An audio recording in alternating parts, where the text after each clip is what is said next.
James is an entrepreneur. Before he started his channel, he had started a coffee roasting company. And if you're talking about what good elements a creator that wants to launch product has, having been an entrepreneur before, or having a management mindset towards an activity, is magic from my perspective. Talking to James about investments and expertise and where he wants to go, he has a much clearer vision about what he wants to achieve. And I feel very privileged to have someone that has so much learning behind them already. But so then James started his channel. Very early on, he started to dabble with product. His first offering was a pair of coffee dice that you would throw, and it would give you a combination of what to do to make your coffee that day. And he hand packed something like 2,000 sets of dice that took him probably 2.5 days, and was miserable about it. So very early on, understood the value of his niche, but also the challenge of meeting the demand that you create, and needing infrastructure.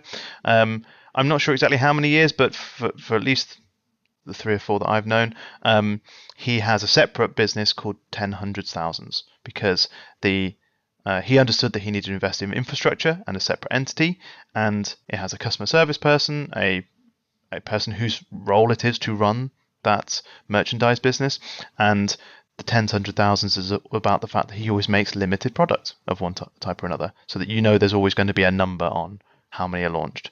The runs are all currently still to do with his content, so limited prints, botanical prints of an artist he's commissioned, dosing cups, tempered cupping spoons, a Christmas jumper that was knitted, not printed, so a really good quality Christmas jumper that sold out in about 15 minutes.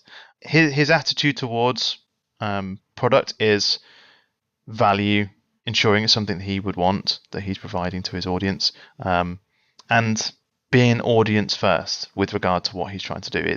He's not trying to create a market with his product. He's guided by what people are watching and what he's consuming in his own content. How do you see, or what does he communicate his long-term vision is with the business? How far does he want to take it?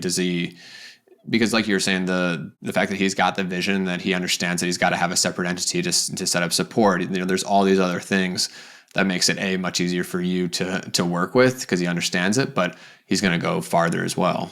I think James would be the first one to say that this isn't an operation geared for growth, stratospheric growth and exit. James's key drivers with almost everything he does are about creating sustainable choice, and whether that choice is a creative choice, a financial choice, fundamentally choice is potentially his biggest currency that he spends. So the infrastructure of tens, hundreds, thousands enabled him to sell his own book. So his most recent book was published by a traditional publisher, but he was able to agree a purchase with the publisher of a certain thousands of copies. And when he promoted it through his own channel, he could use the infrastructure of having tens, hundreds, and thousands with warehousing in the US and with warehousing in Europe to relatively easily respond to demand for his own book.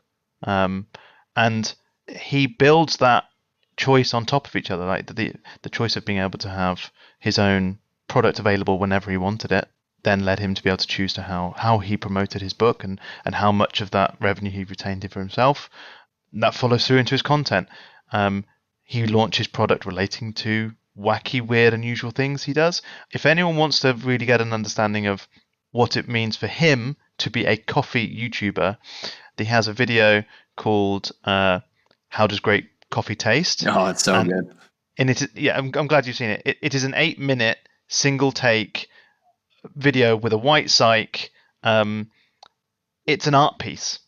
And so if anyone thinks he does make product review videos, but he wants to explore creativity.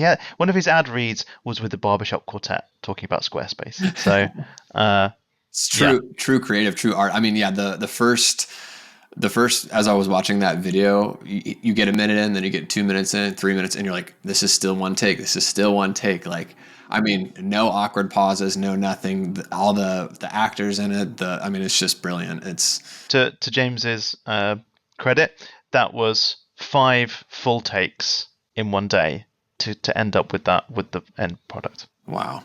Yeah. What do you think creators, or what would you advise younger creators or other creators on your roster they could learn from James? What would you wish you could pull from James and put it into a creator who's kind of getting going, but they're needing a little bit more oomph? I think I don't mean to sound like I'm just promoting. This is going to sound self-serving, but James is very good at understanding what external expertise he needs and the value of outside advice. That's something he learnt early on in his career and in running a successful coffee roasting company. He understands he can't do it. He's not able to do it all. There is a lady, the managing director of the coffee roasting company. He doesn't run it. He's involved day to day, but he doesn't run it as a business anymore because he knows his limitations. And I think I would love more creators to understand that how to vet outside expertise, how to feel like they can involve other voices in their process confidently. I think many creators, no matter their size, are still worried the moment they start to let someone in their trusted circle, and that, oh no, is this person actually a charlatan? And vetting expertise is probably one of the most common services, so to speak, that we provide for our clients is kind of just being a second voice saying, yeah, I think these people are legit, or I think we've spoken to 10 people, we think these are the best.